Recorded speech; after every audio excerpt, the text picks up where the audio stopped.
इतनी कमज़ोरी क्यों है अमेरिका के हवाले से? हम एयर स्पेस के मामले में भी हम देखते हैं कि वो कंटिन्यू होगा, देते रहेंगे उनको, फ़ज़ाई जो हमारे सारी जो फ़िज़ाएँ हैं वो खुली रहेंगी। फिर हम ये देखते हैं कि श्रीनगर और यूएई के बीच में फ़्लाइट्स भी शुरू हो गई हैं, कोई हम उस पर एहतजाज नहीं करते हुए नज़र आ रहा है। और फिर हमने ये भी देखा कि वहाँ पर डिस्प्यूटेड टेरिटरी में इंफ्रास्ट्रक्चर बिल्ड करने के लिए इतना बड़ा एग्रीमेंट यूएई के गवर्नमेंट ने कर लिया है, लेकिन हम उसके हवाले से भी कोई बात नहीं उठा रहे। और हमारा झुकाव, ये खौफ, ये क्यों है? इसकी क्या वजह है? जबकि IMF ने अभी तक हमें कुछ नहीं दिया, FATF ने हमें दबा के रखा हुआ है। तो ये सुपर पावर के सामने हम भी एक इस्लामिक सुपर पावर हैं, हमारे पास भी अपनी सिक्योरिटी का सब कुछ है, इतना खौफ क्यों है? ये हमारे देखिए, पहली बात तो वो श्रीनगर का और दुबई का जो था वो रूट, उस पर सुना है कि हमने उनको ओवरफ्लाइट राइट्स ख़त्म कर दिया, सुना है। आपका इत्तला बेहतर होगा, मगर मुझे वो गवर्नमेंट ने तो कहा है वो कि उन्होंने ख़त्म कर दिया है, गवर्नमेंट ने या इंडिया ने, पता नहीं क्या।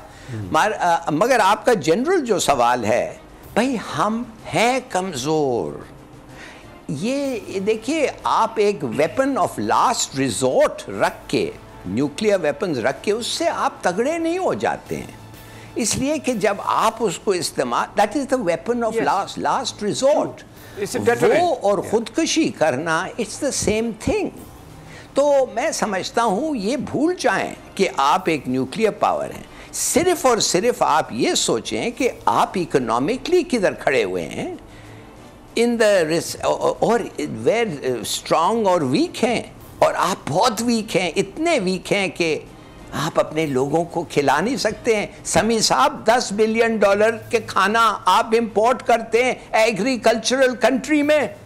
आपका मुल्क जो सिर्फ और सिर्फ एग्रीकल्चर है और कुछ नहीं है, आप $10 बिलियन किधर है? वो best irrigation system in the world, भाई क्यों आप नहीं उगा सकते हैं? और आप वो टैक्स भी नहीं करते हैं एग्रीकल्चर को, फिर भी आप नहीं उगा सकते हैं। तो देखिए, क्यों लोग देख के कहते हैं कि you are a failing state. मैं तो समझता हूँ इन मैनी रिस्पेक्ट्स, जो मुल्क अपने लोगों को खाने के लिए नहीं दे सकता है, एम्प्लॉयमेंट नहीं दे सकता है, जो अपने मुल्कों को डिफेंड ठीक तरह से नहीं करता है, जिधर दहशतगर्दी फैली हुई है, तो वो एक समझिए इट्स अ फेलिंग स्टेट। और वो हमारा इस वक्त ये है। तो आपको कभी इज्जत नहीं आएगी जब तक आप भीख का वो लेके सब जगह जाएं। $3 बिलियन सऊदी अरेबिया ने आपके बैंक में रखा है। ये नहीं कि आपको दे दिया है, आपके बैंक में रखा है। और जब उनका मूड बोलते हैं वो कहते हैं वापस दे दो, और उससे आप इतने खुश हो गए। नहीं, इसको तो बड़ी कामयाबी करार दिया जा रहा है कि बहुत बड़ी सफारतकारी, और पता नहीं क्या हो गया, छक्का मार दिया जावेद मियादाद वाला शारजा की तरह, वो उसको तो ये पोर्ट्रे किया जा रहा है।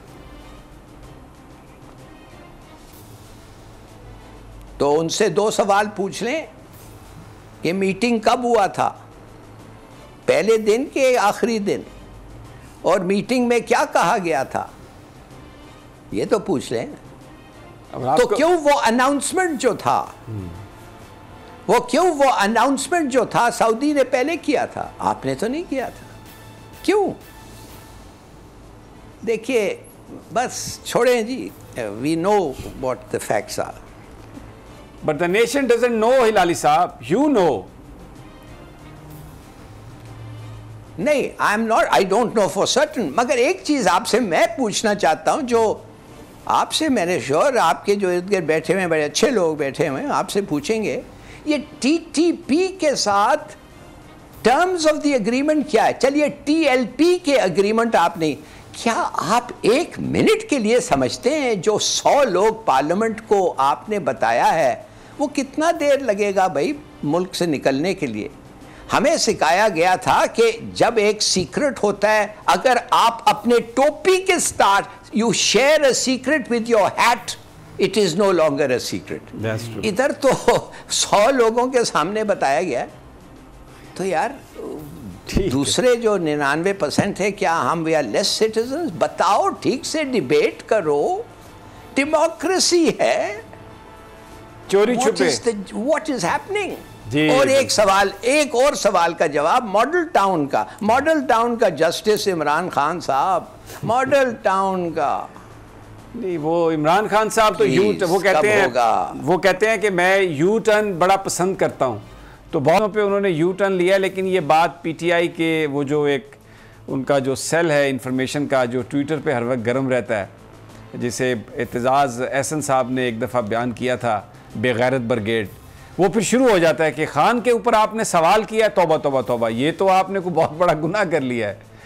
अंधे जो वो फॉलोअर्स हैं, कोई बात सुनने के लिए तैयार नहीं, और हर बात पे वो जो एक 92 का वर्ल्ड कप जीता हुआ उसकी वीडियो चला देते हैं।